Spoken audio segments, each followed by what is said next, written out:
Hi friends. आज का जो हमारा वीडियो होगा वो होगा टेंस का। तो टेंस क्या होते हैं, सबसे बड़ी जो कई बार बच्चे जो भूल करते हैं वो कर जाते हैं कि टेंस और सेंटेंस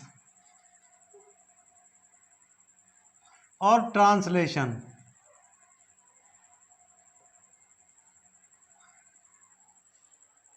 टेंस पढ़ाने से पहले मैं थोड़ी सी चर्चा इस बात पे ज़रूर करना चाहूँगा कि टेंस, सेंटेंस एंड ट्रांसलेशन ये तीनों अलग अलग चीज़ें हैं, क्योंकि इनमें एक दूसरे से ये जुड़ी ज़रूर हैं लेकिन हैं अलग अलग।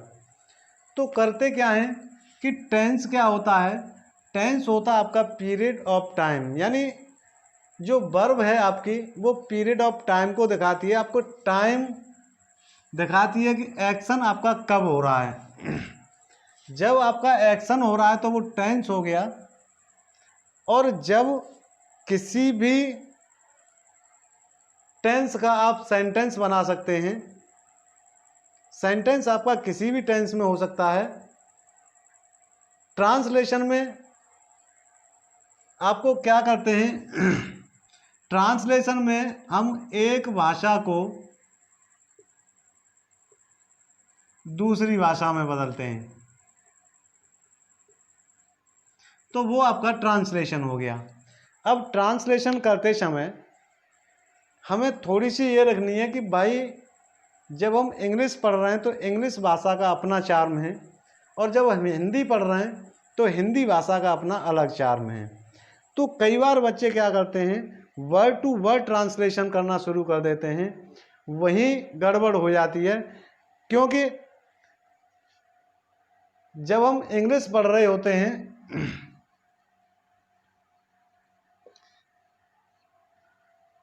तो हमें इंग्लिश के नियमों का पालन करना होता है, और वर्ड टू वर्ड ट्रांसलेट करने में वही गड़बड़ हो जाती है कि ट्रांसलेशन आपका गलत होने की संभावना ज़्यादा हो जाती है। तो आज हम बात करेंगे टेंस की। तो जो टेंस होते हैं आपके, वो टेंस होते हैं यानी जो टाइम है, जो एक्शन ऑफ टाइम है हमारा, वो हमने 3 पार्ट में डिवाइड कर रखा है, जिसको आप जानते हैं, रोज़ाना बोलते हैं, लेकिन सोचते क्या है कि मुझे टेंस याद नहीं है। यही तो प्रॉब्लम है दोस्तों कि आपको आता है लेकिन फिर भी मन में एक बात ये बैठी रहती है, याद नहीं है। याद क्यों नहीं है?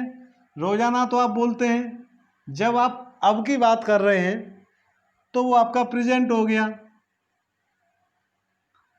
जब आप कल की बात कर रहे हैं, आप बीती हुई बातों को बता रहे हैं, आपका पास्ट हो गया।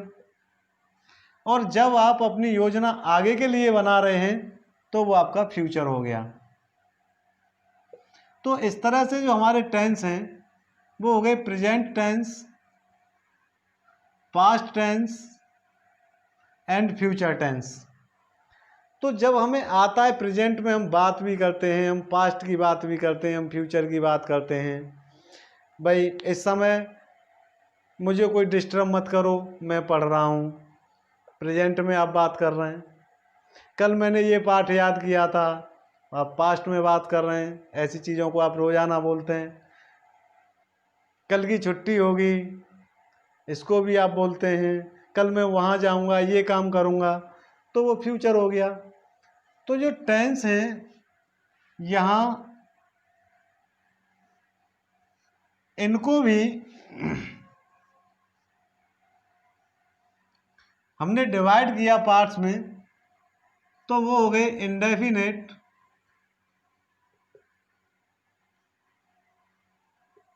कंटिन्यूअस,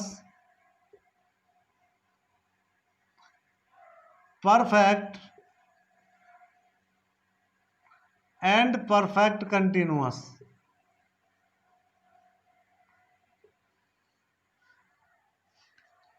यानी present indefinite, present continuous, present perfect, present perfect continuous. ठीक इसी प्रकार से past indefinite, past continuous, past perfect continuous, future indefinite, future continuous, future perfect और future perfect continuous.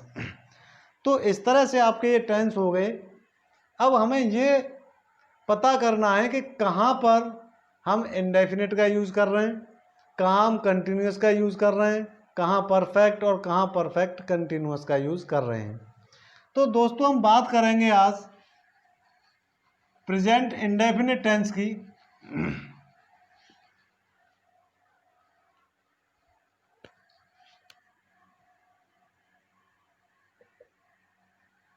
Present indefinite tense और सिंपल प्रेजेंट की।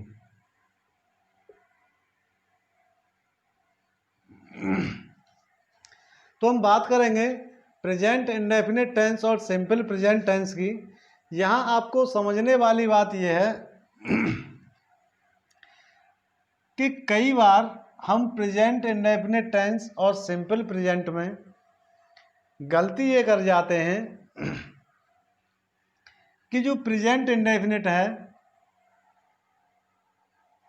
उसमें जो पढ़ते हैं कि भाई ताहे आता है, तीहे आता है, ताहू आता है, तो इन तातीते के चक्कर में पढ़ करके कई बार आप सिंपल प्रेजेंट को मिस कर जाते हैं वहीं। अब मान लीजिए जैसे ये होता है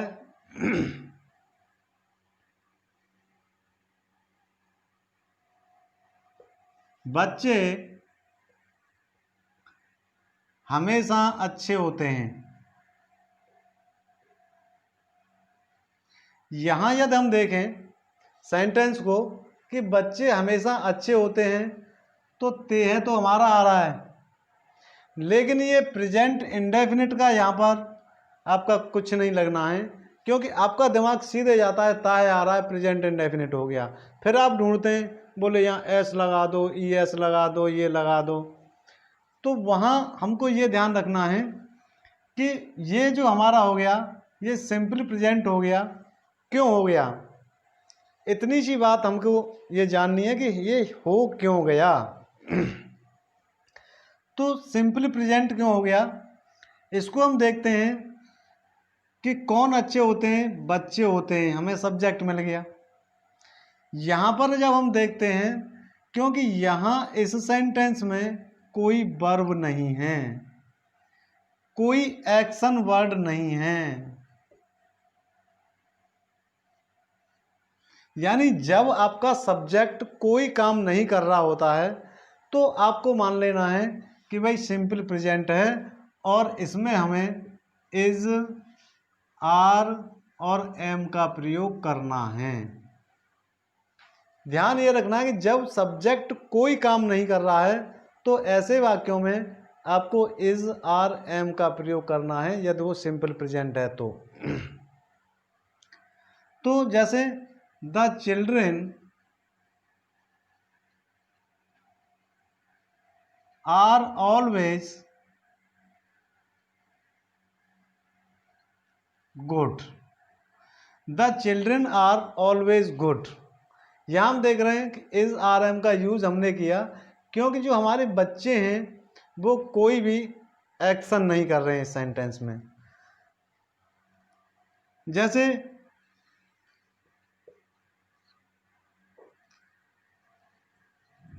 शीला की माता जी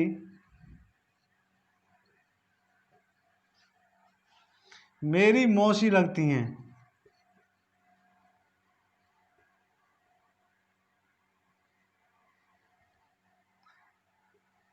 यहाँ हम देख रहे हैं कि शीला की माताजी मेरी मौसी लगती हैं। इस सेंटेंस में भी हम देख रहे हैं कि सब्जेक्ट कोई काम नहीं कर रहा है, तो यहाँ भी हमें इज, आर, एम का प्रयोग करना है।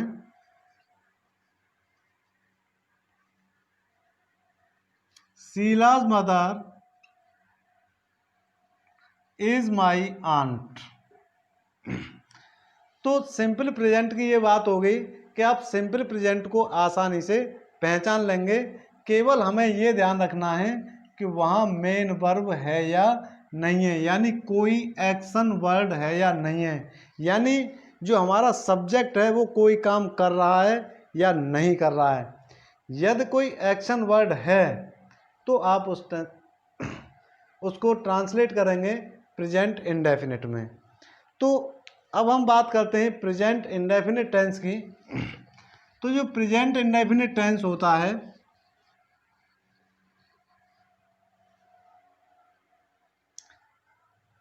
यानी present indefinite tense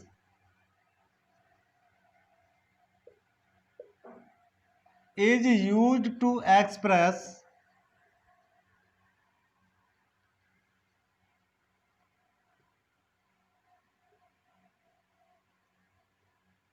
habitual action,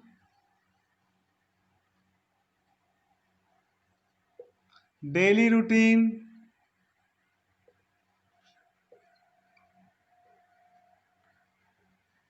universal truth,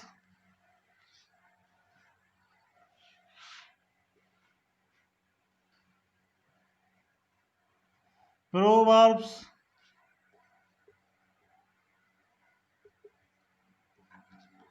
scientific fact, etcetera. यानी जो प्रेजेंट इंडेफिनिट टेंस होगा वो आपकी डेली रूटीन की जो आदतें होंगी उनको प्रकट करेगा।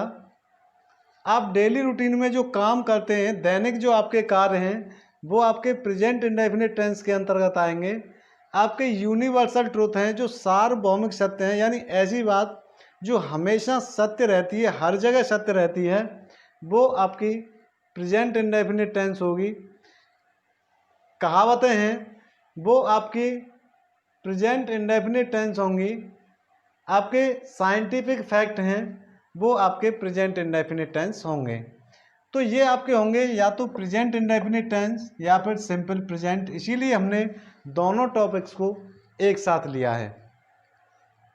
तो इस तरह से आप पहचान कर लेंगे कि यदि कोई डेली रूटीन है, यूनिवर्सल ट्रुथ है, प्रोवर्ब्स हैं, कहावत हैं, साइंटिफिक फैक्ट है, वैज्ञानिक तथ्य हैं, हैबिचुअल एक्शन है, तो इनको आपको प्रेजेंट इंडेफिनिट टेंस के हिसाब से बनाना है। अब क्या करते हैं कि जो प्रेजेंट इंडेफिनिट की स्ट्रक्चर है वो देख लेते हैं।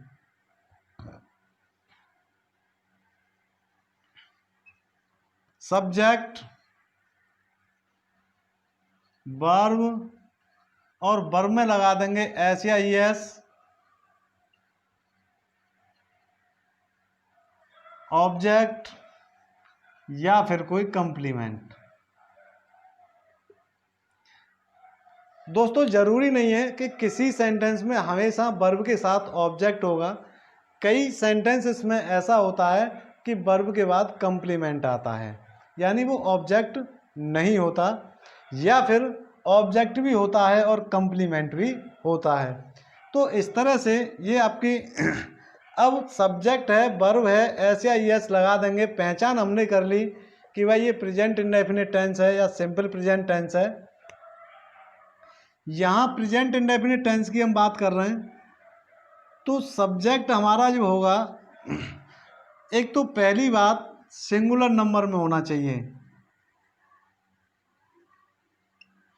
यानी सब्जेक्ट आपका सिंगुलर नंबर है तो ही वर्ब में आप एस या ईएस लगाएंगे।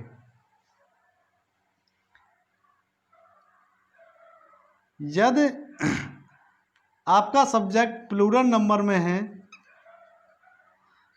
तो फिर आपको वर्ब में एस या ईएस नहीं लगानी है। आपको सब्जेक्ट, वर्ब, ऑब्जेक्ट या कंप्लीमेंट लगा करके सेंटेंस को बना देना है। यहाँ जो सब्जेक्ट होगा वो प्लूरल नंबर का होगा। सब्जेक्ट प्लूरल नंबर का तो होगा। यहाँ एक बात और है कि जैसे कई बार आप लोग सोच लेते हैं कि भाई जो आई है ये सिंगुलर नंबर है या प्लूरल नंबर है। सबसे बड़ी प्रॉब्लम यही आती है कि कई बार बच्चे ये पूछ लेते हैं कि sir I we you they बहुवचन करता, तो इस तरह से उसको याद कर लेते हैं कि आई को ही वो प्लूरल नंबर मानना शुरू कर देते हैं। तो दोस्तों ये क्लियर कर देता हूँ कि आई हमेशा सिंगुलर नंबर ही है, लेकिन आई के साथ वर्ब में एस या एस नहीं लगता। क्यों नहीं लगता, उसका एक रीज़न है। यहाँ हम ये देखें कि एक तो प्लूरल नंबर का सब्जेक्ट होगा तो वर्ब में एस या एस नहीं लगेगा। दूसरी बात ये कि यदि हमारा फर्स्ट पर्सन या सेकंड पर्सन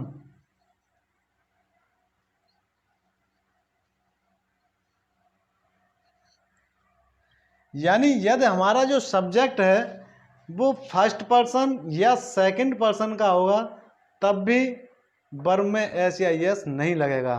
तो मैं ये बात आपको क्लियर कर दी, आई के साथ है तो वो सिंगुलर नंबर, लेकिन क्योंकि आई जो है फर्स्ट पर्सन का प्रोनाउन है इसलिए उसके साथ वर्ब में एस या एस नहीं लगाते हैं। तो ये बात आपको क्लियर हो गई कि आई के साथ हम एस या एस क्यों नहीं लगाते, क्योंकि वो फर्स्ट पर्सन है, प्लूरल नंबर नहीं है तो वो सिंगुलर लेकिन फर्स्ट पर्सन है। तो आपको ध्यान ये रखना है कि भाई एक तो प्लूरल नंबर का सब्जेक्ट हो तो वर्ब में एस या एस नहीं लगाएंगे, यदि फर्स्ट पर्सन का प्रोनाउन है तो वर्ब में एस या एस नहीं लगाएंगे, यदि सेकंड पर्सन का प्रोनाउन है तो भी वर्ब में एस या एस नहीं लगाएंगे। तो अब मैं आपको बना के दिखाता हूं कुछ सेंटेंस।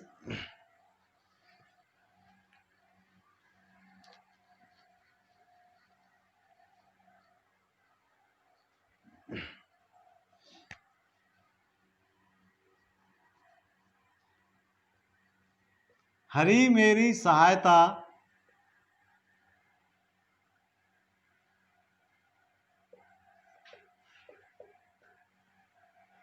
करता है। तो सबसे पहले आप सब्जेक्ट लेंगे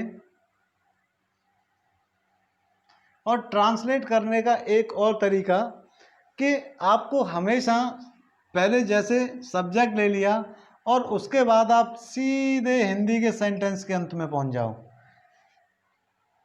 अब हरी क्या करता है भाई, सहायता करता है। तो सहायता करना, क्योंकि एक ही वर्ड है सहायता करना, तो सबसे पहले पीछे से हम बनाना शुरू करते हैं। हरी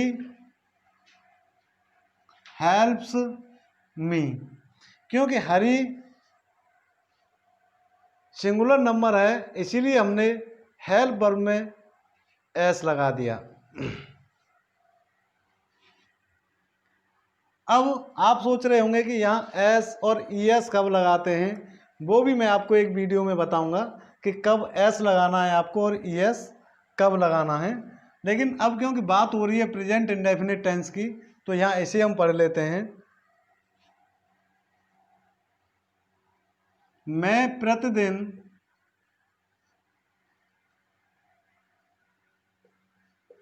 टहलने जाता हूँ।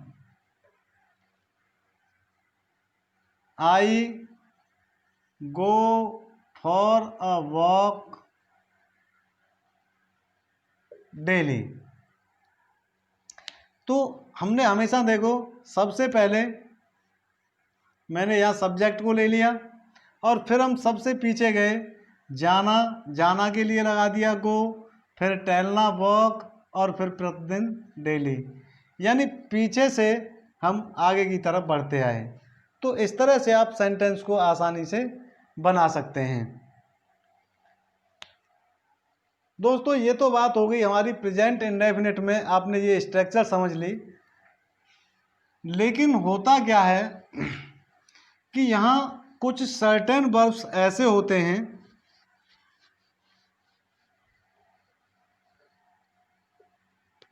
जिनको हमेशा ही आप प्रेजेंट इंडेफिनिट टेंस में यूज करते हैं। अब बात करते हैं हम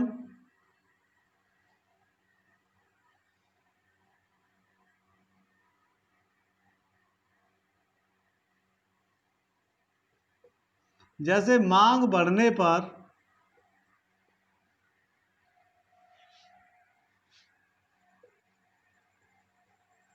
कीमतें बढ़ जाती हैं। मांग बढ़ने पर कीमतें बढ़ जाती हैं। तो इसको जैसे आप ट्रांसलेट करेंगे तो आपको पता है कि भाई प्रेजेंट इंडेफिनिट टेंस है, तो कैसे करेंगे?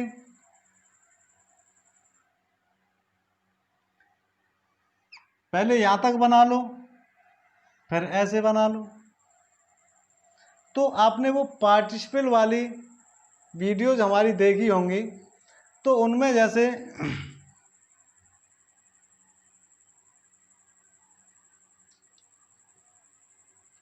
With the increase of demand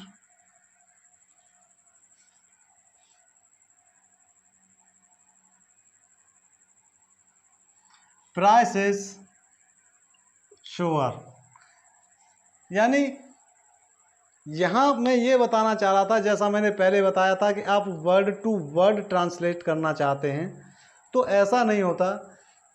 तो यहाँ ऐसा नहीं है कि ऑन लगा दें हम, पर आ रहा है भाई, पर के लिए तो हम ऑन लगाते हैं, तो भाई ऐसा आपको बिल्कुल नहीं करना है, क्योंकि ऑन आप तब लगाते हैं जब कोई चीज़ इस तरह से किसी के ऊपर रखी हुई है, तो उसको हम उसके सेंस के आधार पर सेंटेंस इसको बनाते हैं। अब जैसे हम बात करते हैं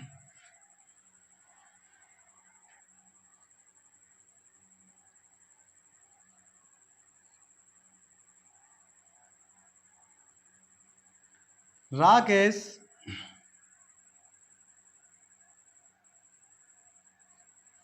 प्राय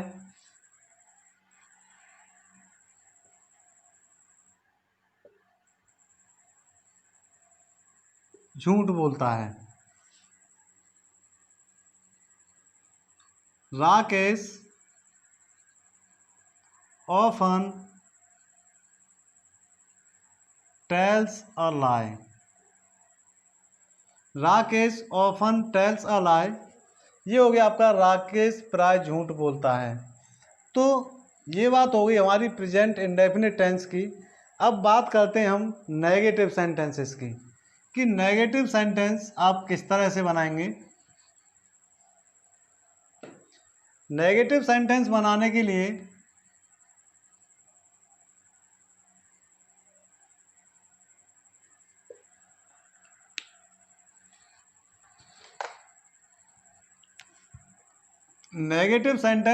के लिए आपको क्या करना है, सब्जेक्ट लगाएंगे, डज नॉट या डू नॉट का प्रयोग करेंगे, वर्ब लगा देंगे, ऑब्जेक्ट या कंप्लीमेंट जो हो सो आप उसका यूज करके फुल स्टॉप लगा देंगे।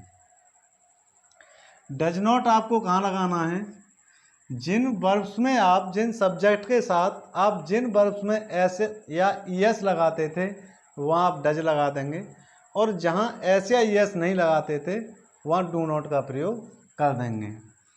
तो जैसे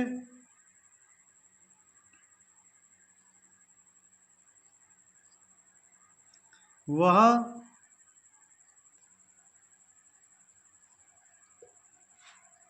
तुम्हें नहीं पढ़ाता है, ही सब्जेक्ट ले लिया, डज नॉट ले लिया, ही डज नॉट, फिर वहीं पीछे पहुंच गए, पढ़ाना,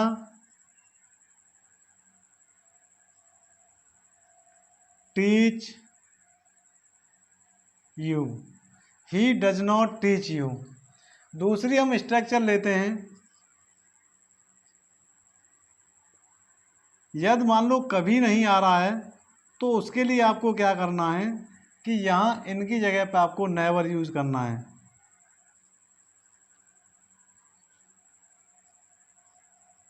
और यदि आपका सब्जेक्ट थर्ड पर्सन है और सिंगुलर है तो आपको वहाँ एस या एस लगा देनी है, और यदि सब्जेक्ट आपका फर्स्ट पर्सन या फिर सेकंड पर्सन या फिर थर्ड पर्सन का प्लूरल नंबर है तो आपको SIS नहीं लगाना है, इसीलिए मैंने इसको ब्रैकेट में रखा है।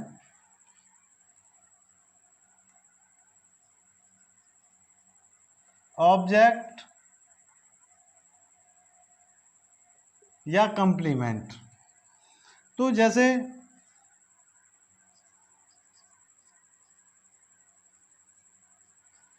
वह कभी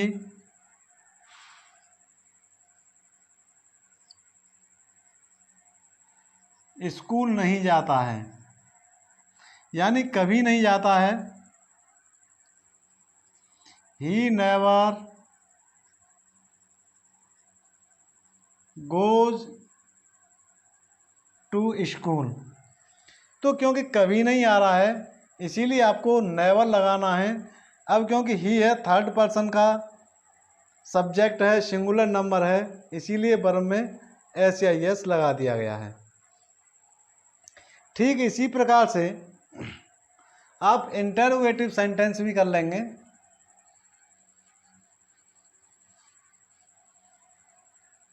इंटरोगेटिव सेंटेंस बनाने के लिए आपको कुछ ज़्यादा मेहनत नहीं करनी है।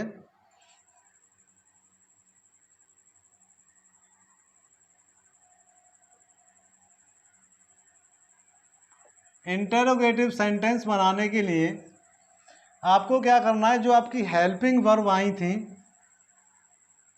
डज और डू, विशेष रूप से इनका ध्यान रखना है।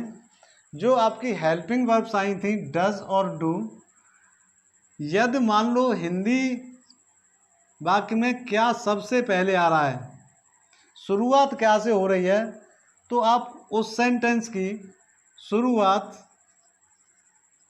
डज या डू से कर दो। उसके बाद सब्जेक्ट को लीजिए, बाकी का स्ट्रक्चर आपका ज्यों का त्यों रहेगा।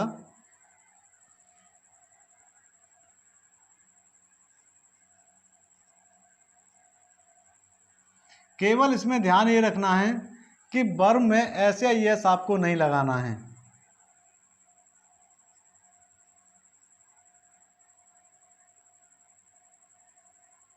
क्वेश्चन मार्क आपको अवश्य लगाना है, क्योंकि आप क्वेश्चन मार्क लगाना भूल जाते हैं तो आपका सेंटेंस गलत माना जाएगा। तो ऐसा कब करना है, जब क्या सबसे पहले आ रहा है। जैसे क्या तुम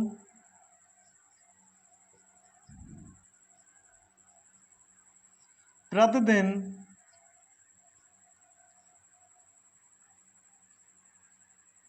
टहलने जाते हो।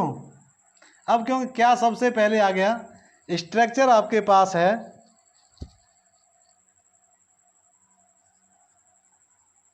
Do you go for a walk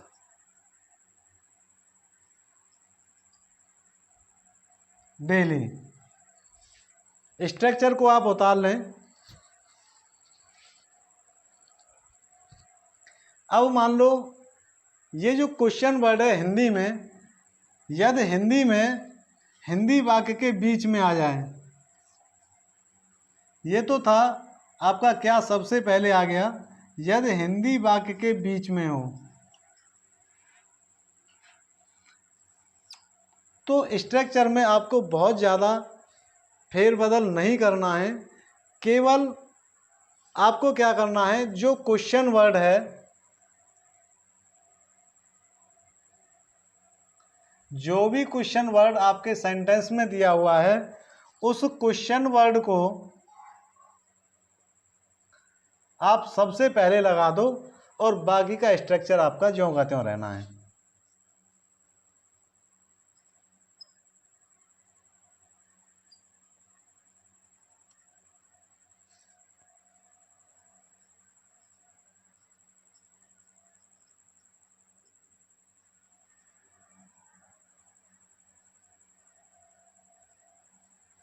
यानी आपको बहुत ज़्यादा नहीं, एक स्ट्रक्चर आपको याद कर ली तो आपको ये स्ट्रक्चर भी याद हो जाएगी।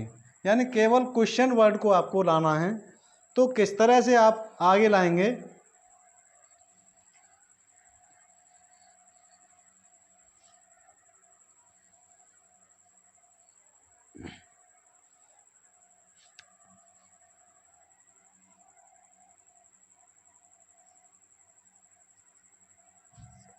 रमेश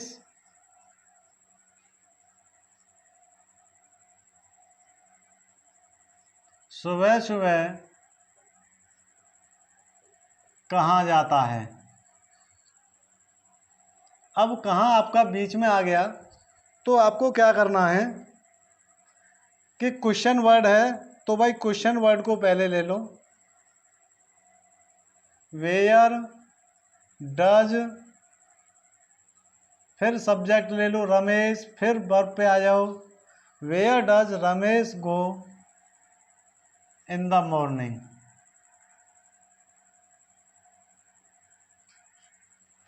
तो इस तरह से आपकी ये स्ट्रक्चर हो जाएगी।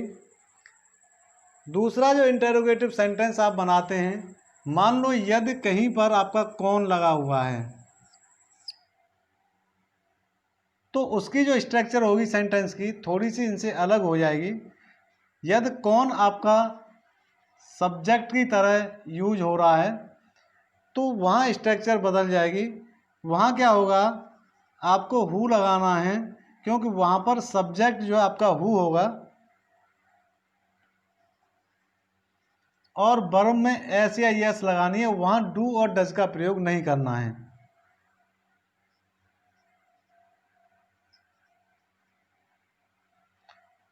और क्वेश्चन मार्क आपको लगा देना है। जैसे तुम्हें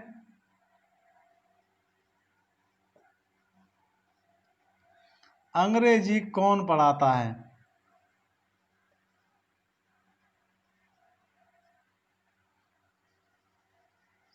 हु टीच यू इंग्लिश। तो कौन वाले वाक्यों को आप इस तरह से बनाएंगे कि इसकी स्ट्रक्चर आपको ध्यान रखनी है, थोड़ा सा इंटरोगेटिव सेंटेंस से थोड़ी भिन्न होती है। यानी हु आ रहा है तो आपको वर्ब में एस या यस लगा देना है। जैसे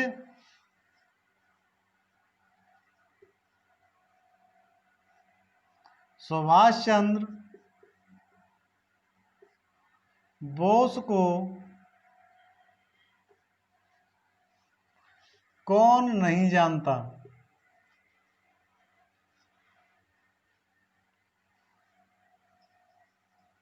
हु डज नॉट नो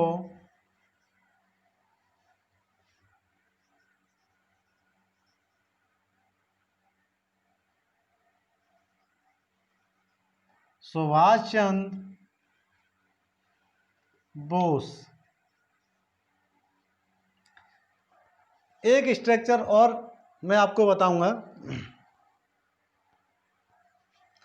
वो भी इंटेरोगेटिव सेंटेंस की है।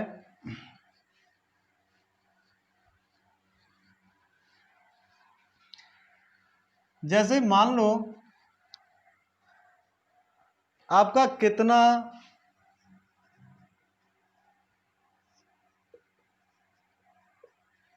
कितनी, कितने, इस तरह के शब्द आपके हिंदी वाक्यों में आ रहे हैं।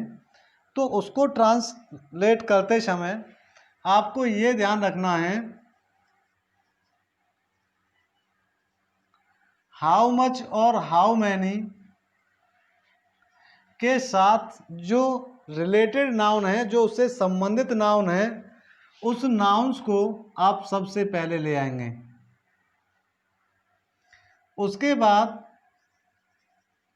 आप डज या डू का प्रयोग करेंगे और उसके बाद आप सब्जेक्ट और वर्ब लगा करके सेंटेंस बना देंगे। यानी हाउ मच हाउ मैनी के साथ जो संबंधित नाउन है, जो इन्हीं के साथ बोलेगा हिंदी में भी, तो उनके साथ उस संबंधित नाउन को पहले रखिए, उसके बाद डू डज लगाइए। हाउ मच का प्रयोग आपको करना है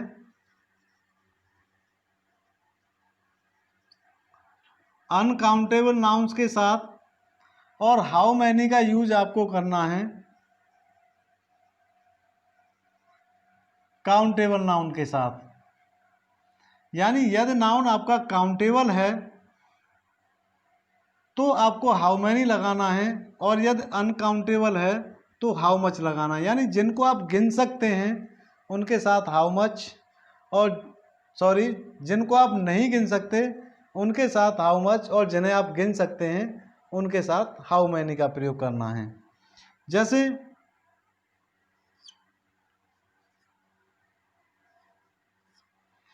तुम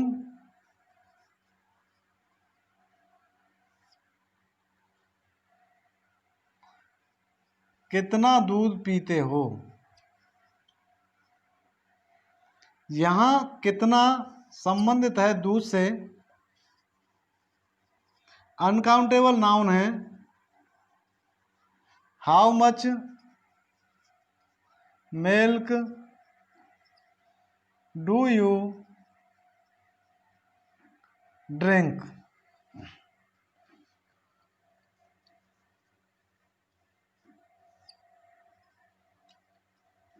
कितने लड़के सुबह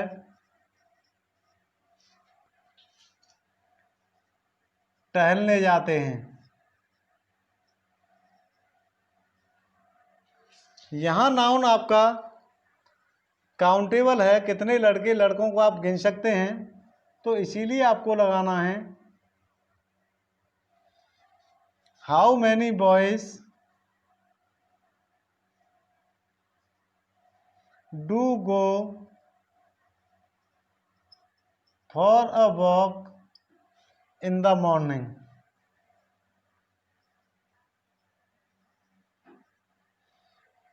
तो ये हुआ आपका present indefinite tense. Present indefinite tense को आप किस तरह से बना सकते हैं